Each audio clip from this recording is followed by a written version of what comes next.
बोलिए शिव शंकर भगवान की जय। प्रिय भक्तों, श्री शिव महापुराण के शतरुद्र संहिता की अगली कथा है अर्जुन और शिवदूत का वार्तालाप।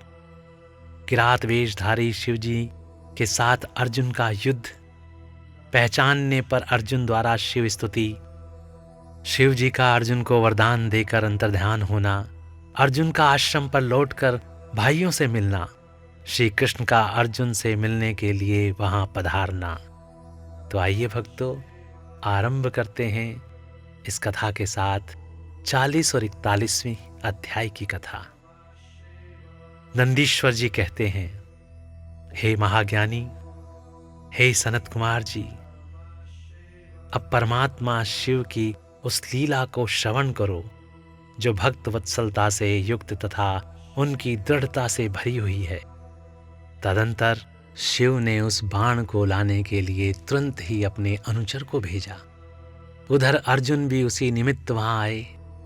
इस प्रकार एक ही समय में रुद्रानुचर तथा अर्जुन दोनों बाण उठाने के लिए वहां आ पहुंचे। तब अर्जुन ने उसे डरा धमकाकर अपना बाण उठा लिया।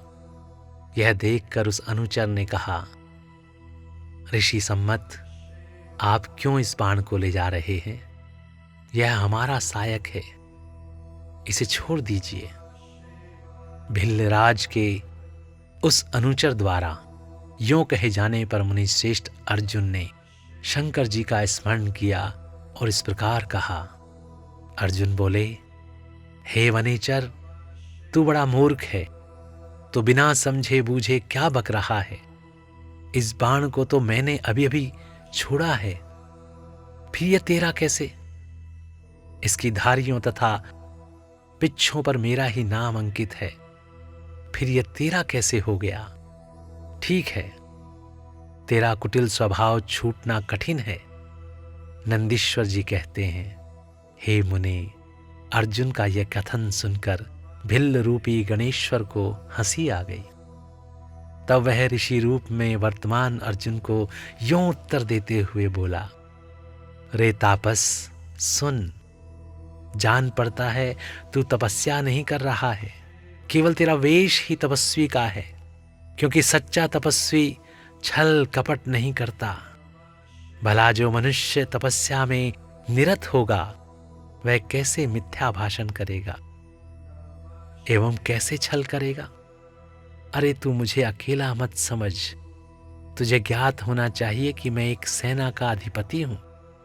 हमारे स्वामी बहुत से वंचरी भीलों के साथ वहां बैठे हैं। वे विग्रह तथा अनुग्रह करने में सर्वथा समर्थ हैं। यह बाण जिसे तूने अभी उठा लिया है उन्हीं का है। यह बाण कभी तेरे पास टिक नहीं सकेगा। हे तापस, तू तो अपनी तपस्या का फल नष्ट करना चाहता है। मैंने तो ऐसा सुन रखा है कि चोरी करने से, छल पूर्वक किसी को कष्ट पहुंचाने से, विस्मय करने से तथा सत्य का त्याग करने से प्राणी का तप क्षीण हो जाता है। यह बिल्कुल सत्य है। चौर्याच्छलार्घामानच्च विस्मयात् सत्यभञ्जनात् तपसा क्षीयते सत्यमेतदेव मया श्रुतम्। ऐसी दशा में तुझे अब तप का फल कैसे प्राप्त होगा? उस बाण को ले लेने से तू तप से च्युत तथा कृतघ्न हो जाएगा, क्योंकि निश्चय ही यह मेरे स्वामी का बाण है और तेरी रक्षा के लिए ही उन्होंने इसे छोड़ा था। इस बाण से तो उन्होंने शत्रु को मार ही डाला और फिर बाण को भी सुरक्षित रखा। तू तो महान कृतघ्न तथा तपस्या में अमंगल करने वाला है। जब तू सत्य नहीं बोल रहा है, तब फिर इस तप से सिद्धि की अभिलाषा कैसे करता है? अथवा यदि तुझे बाण से ही प्रयोजन है तो मेरे स्वामी से मांग ले, वे स्वयं इस प्रकार के बहुत से बाण तुझे दे सकते हैं। मेरे स्वामी आज यहां वर्तमान है, तो उनसे क्यों नहीं याचना करता? तू तो उपकार का परित्याग करके अपकार करना चाहता है तथा अभी अभी कर रहा है। यह तेरे लिए उचित नहीं है, तू चपलता छोड़ दे। इस पर कुपित होकर अर्जुन ने उससे कई बातें कही। दोनों में बड़ा विवाद हुआ। अंत में अर्जुन ने कहा, वंचारी भील, तू मेरी सार बात सुन ले। जिस समय तेरा स्वामी आएगा उस समय मैं उसे उसका फल चखाऊंगा। तेरे साथ युद्ध करना तो मुझे शोभा नहीं देता, अतः मैं तेरे स्वामी के साथ ही लुहा लूंगा, क्योंकि सिंह और गीदड़ का युद्ध उपहासास्पद ही माना जाता है। भील, तूने मेरी बात तो सुन ही ली, अब तू मेरे महान बल को भी देखना। जा, अपने स्वामी के पास लौट जा, अथवा जैसी तेरी इच्छा हो वैसा कर। नंदीश्वर जी कहते हैं, हे मुने, अर्जुन के यों कहने पर वह भील, जहाँ शिवावतार सेनापति किरात विराजमान थे, वहाँ गया और उन भिल्ल राज से अर्जुन का सारा वचन विस्तार पूर्वक कह सुनाया। उसकी बात सुनकर उन किरातेश्वर को महान हर्ष हुआ। तब भील रूपधारी भगवान शंकर अपनी सेना के साथ वहां गए।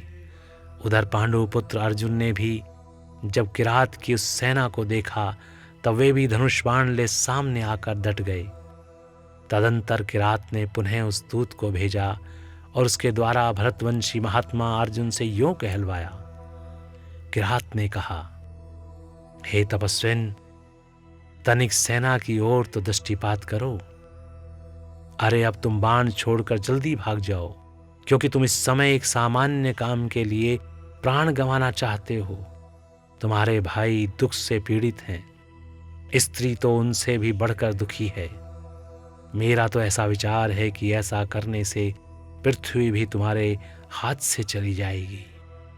नंदीश्वर जी कहते हैं, हे मुने, जब अर्जुन की सब तरह से रक्षा करने के लिए किरात रूपधारी परमेश्वर शंभु ने उनकी भक्ति की दृढ़ता की परीक्षा के निमित्त ऐसी बात कही, तब वह शिवदूत उसी समय अर्जुन के पास पहुंचा और उसने वह सारा वृतांत उनसे विस्तार पूर्वक कह सुनाया।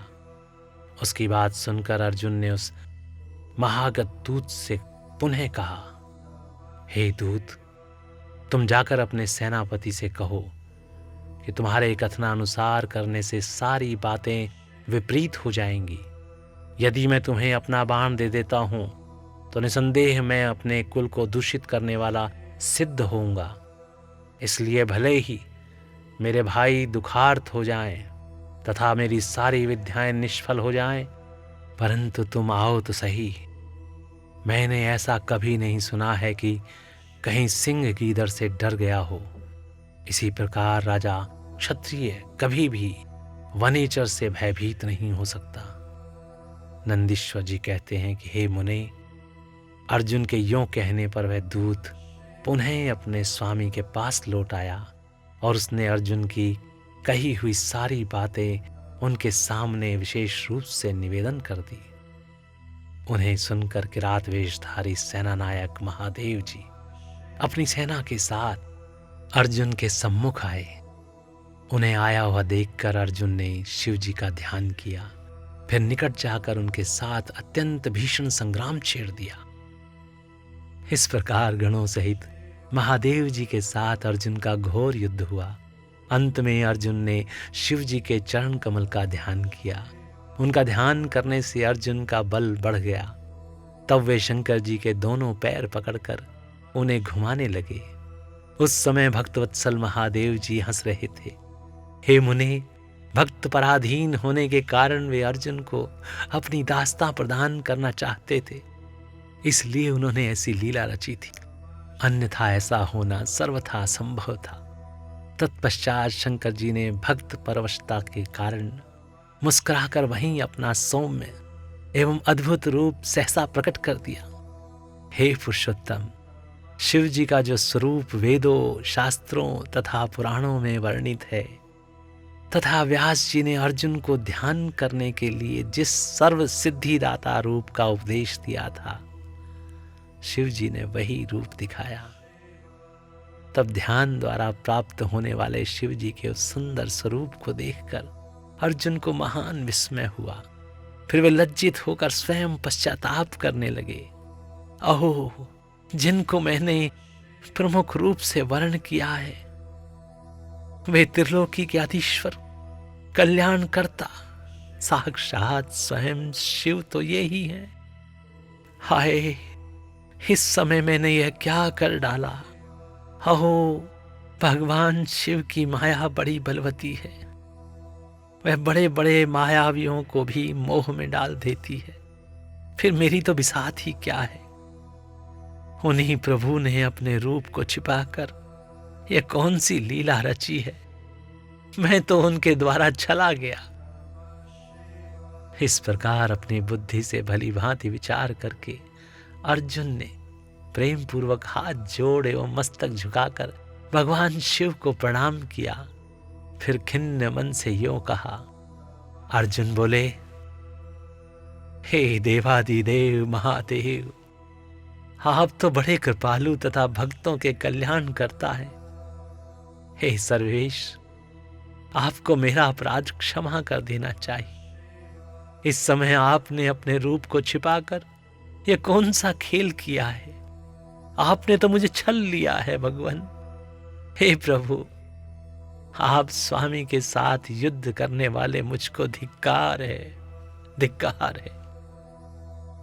नंदीश्वर जी कहते हैं, हे मुनि, इस प्रकार पांडु पुत्र अर्जुन को महान पश्चाताप हुआ। तत्पश्चात वे शीघ्र ही महाप्रभु शंकर जी के चरणों में लौट गए। यह देखकर भक्तवत्सल महेश्वर का चित्त प्रसन्न हो गया। तब वे अर्जुन को अनेकों प्रकार से आश्वासन देकर यूं बोले। शंकर जी ने कहा, हे पार्थ, तुम तो मेरे परम भक्त हो, अतः खेद न करो। यह तो मैंने आज तुम्हारी परीक्षा लेने के लिए ऐसी लीला रची थी, इसलिए तुम शोक त्याग दो। नंदीश्वर जी कहते हैं, हे मुने, यों कहकर भगवान शिव ने अपने दोनों हाथों से पकड़कर अर्जुन को उठा लिया और अपने तथा गणों के समक्ष उनकी लाज का निवारण किया। फिर भक्तवत्सल भगवान शंकर वीरों में मान्य पांडु पुत्र अर्जुन को सब तरह से हर्ष प्रदान करते हुए प्रेम पूर्वक बोले। शिव जी ने कहा, पांडवों में श्रेष्ठ अर्जुन, मैं तुम पर परम प्रसन्न हूं, अतः अब तुम वर मांगो। इस समय तुमने जो मुझ पर प्रहार एवं आघात किया है, उसे मैंने अपनी पूजा मान लिया है। साथ ही यह सब तो मैंने अपनी इच्छा से किया है। इसमें तुम्हारा अपराध ही क्या है। अतः तुम्हारी जो लालसा हो वह मांग लो, क्योंकि मेरे पास कोई भी ऐसी वस्तु नहीं है जो तुम्हारे लिए अदेय हो। यह जो कुछ हुआ है वह शत्रुओं में तुम्हारे यश और राज्य की स्थापना के लिए अच्छा ही हुआ है। तुम्हें इसका दुख नहीं मानना चाहिए। अब तुम अपनी सारी घबराहट छोड़ दो। नंदीश्वर जी कहते हैं, हे मुने, भगवान शंकर के यूं कहने पर अर्जुन भक्ति पूर्वक सावधानी से खड़े होकर शंकर जी से बोले। अर्जुन ने कहा, हे शंभो, आप तो बड़े उत्तम स्वामी हैं। आपको भक्त बहुत प्रिय हैं। हे देव, भला मैं आपकी करुणा का क्या वर्णन कर सकता हूं। हे सदाशिव, आप तो बड़े कृपालु हैं। यूं कहकर अर्जुन ने महाप्रभु शंकर की सद्भक्ति युक्त एवं वेद सम्मत स्तुति आरंभ की। अर्जुन बोले, आप देवादि देव को नमस्कार है। कैलाश वासिन आपको प्रणाम है। हे सदाशिव, आपको अभिवादन है। हे पंचमुख परमेश्वर, आपको मैं सिर झुकाता हूं। आप जटाधारी तथा 3 नेत्रों से विभूषित हैं। आपको बारंबार नमस्कार है। आप प्रसन्न रूप वाले तथा सहस्त्रों मुखों से युक्त हैं। आपको प्रणाम है। हे नीलकंठ, आपको मेरा नमस्कार प्राप्त हो। मैं सधोजात को अभिवादन करता हूं। वामांक में गिरजा को धारण करने वाले वृषध्वज, आपको प्रणाम है। 10 भुजाधारी आप परमात्मा को पुनः पुनः अभिवादन है। आपके हाथों में डमरू और कपाल शोभा पाते हैं तथा आप मुंडों की माला धारण करते हैं। आपको नमस्कार है। आपका श्री विग्रह शुद्ध स्फटिक तथा निर्मल कर्पूर के समान गौर वर्ण का है। हाथ में पिनाक्ष शोभित है तथा आप उत्तम त्रिशूल धारण किए हुए हैं। आपको प्रणाम है। हे गंगाधर, आप व्याघ्र चर्म का उत्तरीय तथा गज चर्म का वस्त्र लपेटने वाले हैं। आपके अंगों में नाग लिपटे रहते हैं। आपको बारंबार अभिवादन है। सुंदर लाल लाल चरणों वाले आपको नमस्कार है। नंदी आदि गणों द्वारा सेवित आप गणनायक को प्रणाम है। जो गणेश स्वरूप हैं, कार्तिकेय जिनके अनुगामी हैं, जो भक्तों को भक्ति और मुक्ति प्रदान करने वाले हैं, उन आपको पुनः पुनः नमस्कार है। आप निर्गुण, सगुण, रूप रहित, रूपवान, कलायुक्त तथा निष्कल हैं। आपको मैं बारंबार सिर झुकाता हूं। जिन्होंने मुझ पर अनुग्रह करने के लिए किरात वेश धारण किया है, जो वीरों के साथ युद्ध करने के प्रेमी तथा नाना प्रकार की लीलाएं करने वाले हैं, उन महेश्वर को प्रणाम है। जगत में जो कुछ भी रूप दृष्टि गोचर हो रहा है, वह सब आपका ही तेज कहा जाता है। आप चिद्रूप हैं और अन्वय भेद से त्रिलोकी में रमण कर रहे हैं। जैसे धूली कणों की आकाश में उदय हुए तारकाओं की तथा बरसते हुए जल की बूंदों की गणना नहीं की जा सकती, उसी प्रकार आपके गुणों की भी संख्या नहीं है नाथ।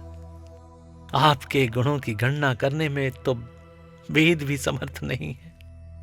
मैं तो एक मंद बुद्धि व्यक्ति हूं, फिर मैं उनका वर्ण कैसे कर सकता हूं।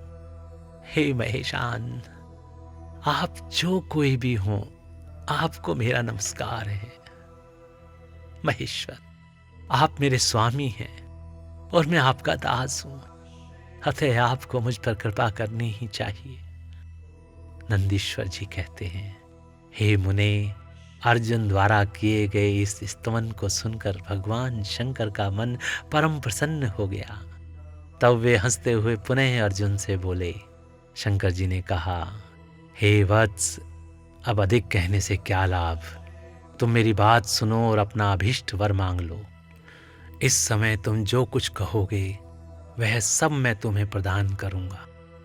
नंदीश्वर जी कहते हैं, हे महर्षि, शंकर जी के यूं कहने पर अर्जुन ने हाथ जोड़कर नतमस्तक हो सदाशिव को प्रणाम किया और फिर प्रेम पूर्वक गदगद वाणी में कहना आरंभ किया। अर्जुन ने कहा, हे विभो, आप तो स्वयं ही अंतर्यामी रूप से सबके अंदर विराजमान हैं, अतः घट घट की जानने वाले हैं। ऐसी दशा में मैं क्या कहूं, तथापि मैं जो कुछ भी कहता हूं उसे आप सुनिए। हे भगवान, मुझ पर शत्रुओं द्वारा जो संकट प्राप्त हुआ है वह तो आपके दर्शन से ही विनिष्ट हो गया है। अब जिस प्रकार मुझे इस लोक की परासिद्धि प्राप्त हो सके वैसी कृपा कीजिए। नंदीश्वर जी कहते हैं, हे मुने, इतना कहकर अर्जुन ने भक्तवत्सल भगवान शंकर को नमस्कार किया और फिर वे हाथ जोड़कर मस्तक झुकाए हुए उनके निकट खड़े हो गए। जब स्वामी शिवशंकर को यह ज्ञात हो गया कि यह पांडु पुत्र अर्जुन मेरा अनन्य भक्त है, तब वे भी परम प्रसन्न हुए। फिर उन महेश्वर ने अपने पाशुपत नामक अस्त्र को, जो सर्वथा समस्त प्राणियों के लिए दुर्जय है, अर्जुन को दे दिया और इस प्रकार कहा। शिवजी बोले, हे वत्स, मैंने तुम्हें अपना महान अस्त्र दे दिया। इसे धारण करने से अब तुम समस्त शत्रुओं के लिए अजेय हो जाओगे। जाओ, विजय लाभ करो। साथ ही मैं श्री कृष्ण से भी कहूँगा, वे तुम्हारी सहायता करेंगे, क्योंकि श्री कृष्ण मेरे आत्मस्वरूप भक्त और मेरा कार्य करने वाले हैं। हे भारत, मेरे प्रभाव से तुम निष्कंटक राज्य भोगो और अपने भाई युधिष्ठिर से सर्वदा नाना प्रकार के धर्म कार्य कराते रहो। नंदीश्वर जी कहते हैं, हे मुने, यों कहकर शंकर जी ने अर्जुन के मस्तक पर अपना कर कमल रख दिया और अर्जुन द्वारा पूजित हो वे शीघ्र ही अंतर्ध्यान हो गए। इस प्रकार भगवान शंकर से वरदान और अस्त्र पाकर अर्जुन का मन प्रसन्न हो गया। तब वे अपने मुख्य गुरु शिव का भक्ति पूर्वक स्मरण करते हुए अपने आश्रम को लौट गए। वहां अर्जुन से मिलकर सभी भाइयों को ऐसा आनंद प्राप्त हुआ मानो मृतक शरीर में प्राण का संचार हो गया हो। उत्तम व्रत का पालन करने वाली द्रौपदी को अत्यंत सुख मिला। जब उन पांडवों को यह ज्ञात हुआ कि शिव जी परम संतुष्ट हो गए हैं, तब उनके हर्ष का पार नहीं रहा। उन्हें उस संपूर्ण वृतांत के सुनने से तृप्ति ही नहीं होती थी। उस समय उस आश्रम में महामनस्वी पांडवों का भला करने के लिए चंदन युक्त पुष्पों की वृष्टि होने लगी। तब उन्होंने हर्षपूर्वक संपत्ति दाता तथा कल्याणकर्ता शिव को नमस्कार किया और 13 वर्ष की अवधि को समाप्त हुई जानकर यह निश्चय किया कि अवश्य ही हमारी विजय होगी। इसी अवसर पर जब श्री कृष्ण को पता चला कि अर्जुन लौट कर आ गए हैं, तब यह समाचार सुनकर उन्हें बड़ा सुख मिला और वे अर्जुन से मिलने के लिए वहां पधारे तथा कहने लगे कि इसीलिए मैंने कहा था कि शंकर जी संपूर्ण कष्टों का विनाश करने वाले हैं। मैं नित्य उनकी सेवा करता हूं, अतः आप लोग भी उनकी सेवा करें। हे मुने, इस प्रकार मैंने शंकर जी के किरात नामक अवतार का वर्णन किया। जो इसे सुनता अथवा दूसरों को सुनाता है, उसकी सारी कामनाएं पूर्ण हो जाती हैं। बोलिए शिव शंकर भगवान की जय। प्रिय भक्तों, श्री शिव महापुराण के शतरुद्र संहिता की यह कथा और 40 तथा 41वां अध्याय यहाँ पर समाप्त होता है। बोलिए शिव शंकर भगवान की जय। ओम नमः शिवाय। ओम नमः शिवाय। ओम नमः शिवाय।